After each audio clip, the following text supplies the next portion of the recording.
நன்றி நன்றி, thank you. Thank you sir. இந்த படத்தில் வந்து உங்கள் அண்ணன் கூட வந்து ஆமாம், அது சொல்லி ஆகணும். அது வந்து நிறைய பேர் கேட்டாங்க, இதானே நீங்களும் உங்கள் அண்ணன் முதல் தடவை நடிக்கிறீங்கன்ட்டு.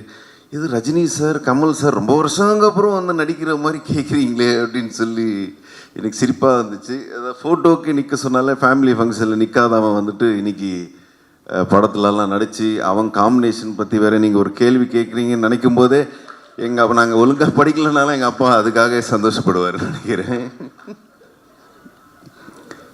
அவ்வளோதானே? இன்னொரு கேள்வி கேளுங்க, இப்படி வாங்க. அங்கே எப்படி சார் அவர் வந்து டீல் பண்ணுவீங்க? ஏன்னா வந்து பிரதர் அப்படின்னும் போதே கொஞ்சம் அந்த ஒரு டிஃபிகல்ட்டாக இருந்துச்சா இல்லை ஈஸியாக?